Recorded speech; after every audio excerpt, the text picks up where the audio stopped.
the hope inside since she was a child. What was in her heart? Welcome to Inside Steuben County. I'm Trent Lewis, and with me tonight is Rhon Van Erman, and we're here at Rockin' Productions studio right here in downtown Angola, and we're talking about music and of course Ron's new album, and we'll talk about his store and some other topics here. And Rhon, thanks for joining us. It's my pleasure. It's great to be here.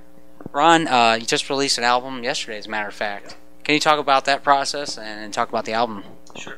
The one thing that's really cool about Revolution, several things. This started about a year ago, and I had several songs that I had put together, and I started a blog so there was more of a personal take on this, and people could really understand the lyrics and how the whole project worked.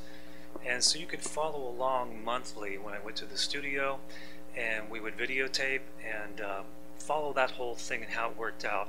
So you could watch the instrumentation, how it was being recorded, what it's like to do a CD, and all the different things that go into it, and what hard work it is, and all the people involved, and the relationships you have to put together. Very cool and fun. And so this long process is now, come through on this CD, and it was a really fun thing to do. And yeah, it came to fruition yesterday. Went live on iTunes, Amazon, and CD Baby on my website, and have splashed a video for the title track and everything. So the songs are a little bit of everything. There is some rock, I have a huge Journey influence, and so the music, I've even been told by a radio guy that it has a very Journey-esque type of a sound. One of the songs had a Nickelback kind of a sound to it, and there's even a couple that have a country rock type of a thing. When I write, I never know what I'm going to get, so that's the cool thing about being an independent. What I do is I get a chance to write whatever comes out, and that's what happened with Revolution. So, how long was that process for you, writing and then getting into the music until you got to the studio? Sure, and in this project then too, the thing, thank you, the thing that happened with me, especially with my first CD, after that, I'd been on the road for 10 years, and I'd done that. It was really successful here. I was really concentrating on teaching and just got a little burnt out. And so this created some really cool things, and some of the songs were collected over a period of years. So some of the songs were written in '08, '09, and they just kind of gathered, and I wrote 3 of the songs for the CD just last year. So there's some archiving, some freshness, and a little bit of everything that goes along with it. So that's all that all conspired, and it's been a really fun ride. And once you got to the studio, can you talk about what other musicians you got to play with, and where you recorded at?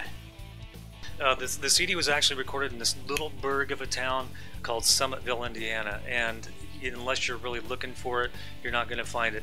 James Dean's hometown is just a little north of there. So if you go to the car show and all that, it's just a little south. There's one stoplight downtown, kind of like Fremont. I don't know if it's still like that, but it's similar to that. And so I have a buddy down there who owns a studio. We've known each other since I was a kid, and he's got this really unassuming place, and it's full 999 tracks, or as many as you want, full production studio. And so went down there, talked to him, set everything up, and we started recording songs. 3 of the guys that are on it, bass and drums, are Randy Melson and Dane Clark, buddies of mine that I used to play with in a band before I moved up here. Halfway through the recording of my first CD that I released up here, just the Rhon Van Erman CD, Dane, the drummer, got a gig with John Mellencamp, and he still plays with John.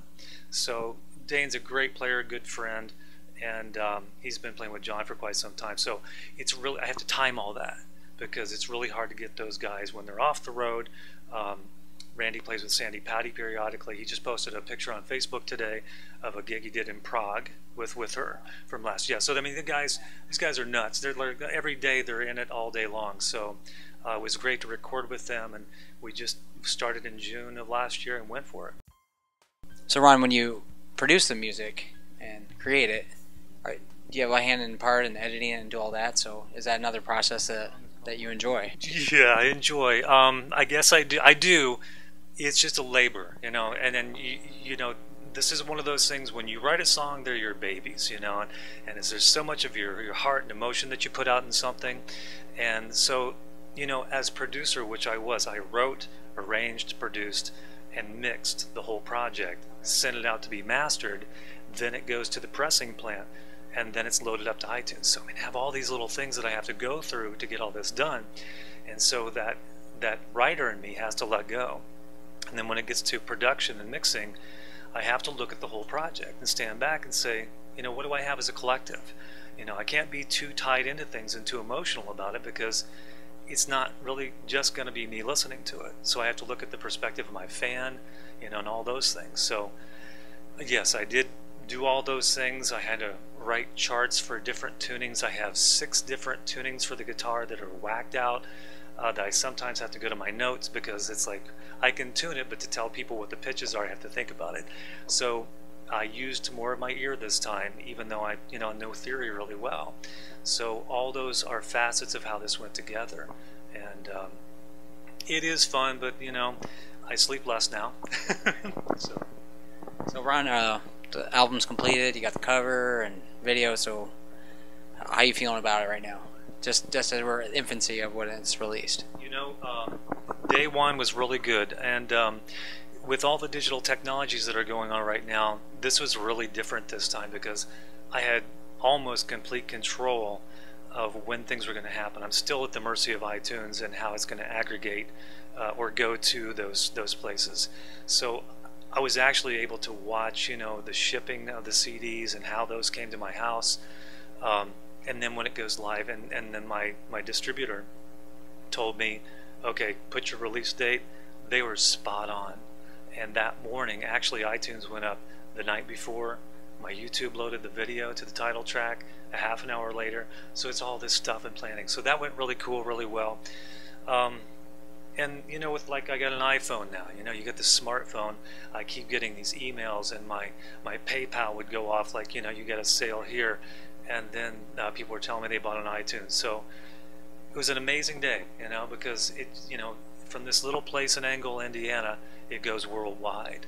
And so the first day was good. I got really good responses, and through technology now we can check all the analytics of how it's viral or whatever, and who it gets seen by and all those things. So it's an amazing time to be a musician. And even in a small town like Angola, like you're saying, you can produce and create your own music. So what kind of advice do you have for, not only is Ron, many of you may not know this, they may recognize you from Angola Idol. So he's one of the judges, but at his studio he sells equipment and you're a teacher.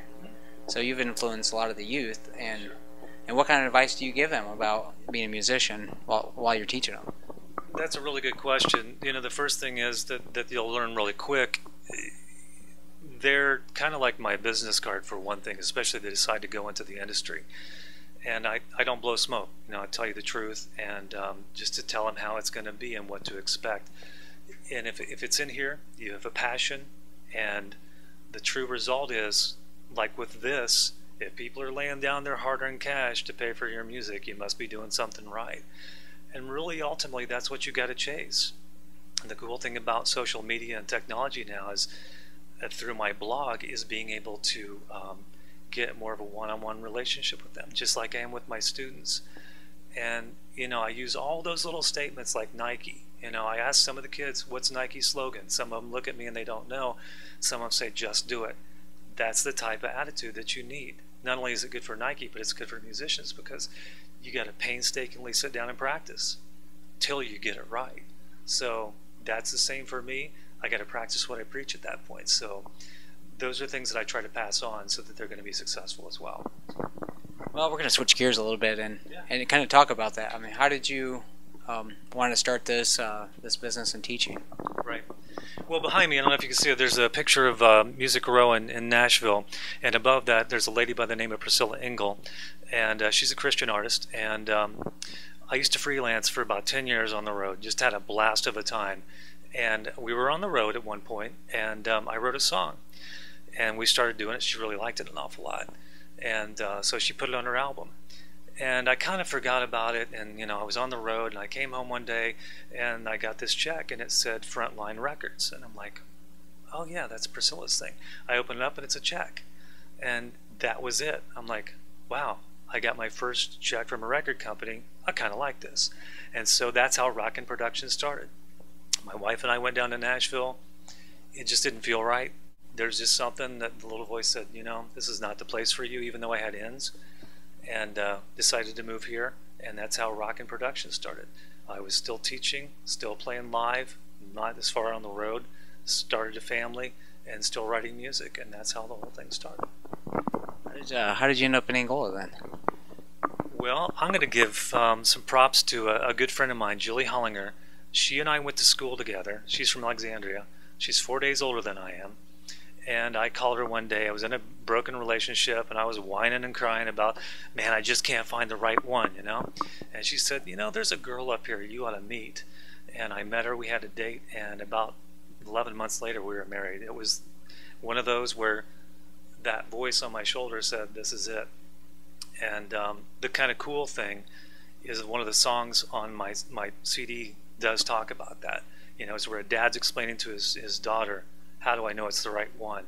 And so Tanya, my wife, is part of the reason why I'm here in Angola, and kind of predestined. I wouldn't have had it any other way.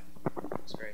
Yeah. All right, let's take a quick break. We'll be right back with more from Rhon Van Erman at Rockin' Productions.